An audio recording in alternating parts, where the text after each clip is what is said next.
Bon matin à vous! Donc ce matin, ce qu'on va regarder, c'est le mini quiz sur l'énergie. Donc on va aller le corriger ensemble. Donc on va regarder ça. C'est vraiment important que vous compreniez ce mini quiz. C'est la base de tout sur l'énergie. Puis quand vous aurez votre examen, ça c'est vraiment le minimum. Essayez de bien comprendre ceci, puis après vous devez passer à un niveau supérieur. Alors, quand on a un problème d'énergie, euh, vous allez voir que les problèmes d'énergie souvent sont les plus simples. Quand vous pouvez passer par l'énergie, vous passez par l'énergie. Il y en a beaucoup qui se sont posé la question, est-ce que je vais trouver la vitesse horizontale quand il va voir au bord de la falaise, etc. Non, vous n'avez pas besoin de le faire. Ici, tout ce qu'on vous demande, c'est la vitesse en arrivant au sol. Euh, et vous devez passer par l'énergie. Donc en fait, on peut identifier les deux seuls points qui nous intéressent.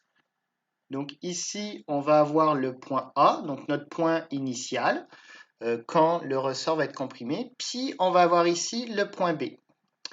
Alors, dans cette question, on vous demande seulement la vitesse au point B. On ne vous demande même pas son orientation, etc. Tout ce qu'on vous demande, c'est sa vitesse. Donc c'est l'avantage, c'est qu'est-ce que va faire notre masse? Elle va faire ceci, donc un déplacement linéaire, et ensuite elle va se retrouver en chute libre. Donc là, elle va être en chute libre. Dans ce problème-là, l'énergie permet de connaître la valeur de la vitesse sans aucun problème. Elle ne permet pas de connaître l'orientation. Si on vous avait demandé de trouver l'orientation, vous auriez été obligé de résoudre avec la chute libre.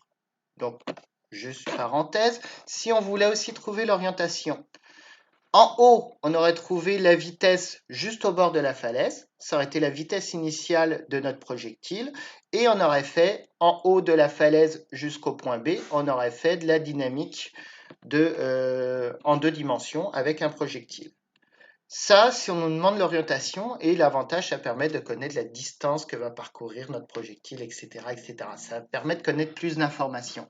Maintenant, on ne vous le demande pas. Tout ce qu'on vous demande, c'est de connaître la vitesse au point B. Juste savoir à quelle vitesse il va arriver. Là, à ce moment-là, l'énergie suffit. Donc, qu'est-ce que vous faites? Vous appliquez le théorème de l'énergie cinétique sous sa forme conservation de l'énergie. Donc, l'énergie mécanique du point A plus le travail des forces non conservatrices est égal à l'énergie mécanique au point B. Voilà, donc ça c'est la conservation de l'énergie. On regarde, on considère qu'il n'y a pas de frottement. Donc s'il n'y a pas de frottement, il n'y a aucune force qui pousse, etc. Il n'y a pas de travail non conservateur. L'énergie mécanique au point A va être égale à l'énergie mécanique au point B. Maintenant, on regarde quel type d'énergie on a au point A. Donc, du point de vue de l'énergie cinétique, alors, est-ce qu'on a de l'énergie cinétique de rotation? Non, notre masse ne tourne pas, donc il n'y a pas d'énergie cinétique de rotation. Est-ce qu'on a de l'énergie cinétique de translation? Ben ici, la vitesse au point A vaut 0. Le ressort est comprimé, il part du repos. Donc on n'a pas d'énergie cinétique au point A. Regardons notre énergie potentielle. A-t-on de l'énergie potentielle de gravité? Tout à fait, on a mgya. Donc on marque m, g, y. Ça, c'est notre énergie potentielle de gravité. A-t-on de l'énergie potentielle élastique due à un ressort ou un élastique? Tout à fait, puisque là, au point A, c'est comprimé. Donc, plus 1/2 de K et XA. XA, c'est la compression du ressort au point A, donc au carré. Parfait. Regardons au point B maintenant. A-t-on de l'énergie cinétique de rotation? Non, notre objet ne s'est pas mis en rotation, on ne voit pas pourquoi il se mettrait en rotation.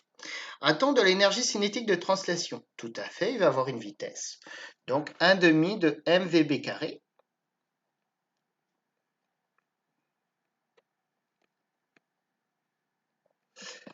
A-t-il une énergie potentielle de gravité? Bah non, on va considérer, on met toujours YB égale 0. Le point le plus bas, on le met égal à 0. C'est vraiment ce qui est le plus simple. Donc il n'aura pas d'énergie potentielle de gravité. Et a-t-il de l'énergie potentielle due à un ressort? Bon, au point B, il n'y a pas de ressort, il n'y a pas eu d'élastique, donc il n'a pas ça. Voilà, donc à chaque fois avec l'énergie, vous analysez les deux types d'énergie, énergie cinétique et énergie potentielle. Et dans ces énergies-là, il y a différents types d'énergie. Donc la cinétique, la rotation, la translation, vous vérifiez. Et vous vérifiez pour la potentielle, la gravité, le ressort. Après, en NYP, vous aurez aussi l'énergie potentielle électrique qui va se rajouter. Nous, on ne le fait pas, mais on pourrait le faire, ça serait cool, mais on ne le fera pas. Vous n'en aurez pas à l'examen de l'énergie cinétique. Alors, donc là, bah, on fait le calcul, puisqu'on a tout. Donc, 5 fois 9,8 fois 0,3. Voilà, donc ça, c'est l'énergie potentielle de gravité au point A, plus 1,5 K, ça vaut 100 Nm. 0,5 fois 0,5 au carré. Ça, c'est la compression au point A. Est égal à 1,5. La masse, c'est 5 kg. Donc ça ne change pas. Et on a la vitesse VB au carré. Donc on fait le calcul en direct. Je pense que je l'avais fait. Donc on va vérifier que j'ai tout bon.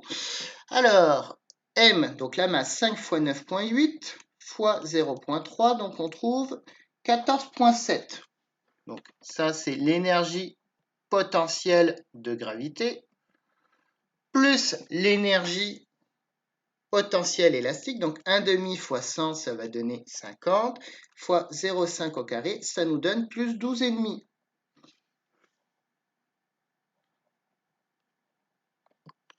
Bon, juste à les corriger.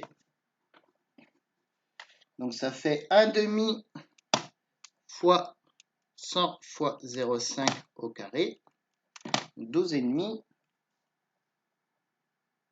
plus, on a dit 14,7. Donc on a une énergie qui vaut 27,2. Voilà.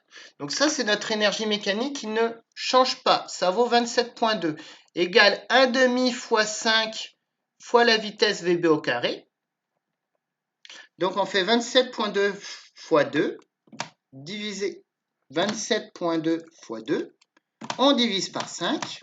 Donc ça fait racine de 10,88 et on trouve une vitesse VB de 3,30 mètres par seconde. VB vaut 3,30 mètres par seconde. Voilà.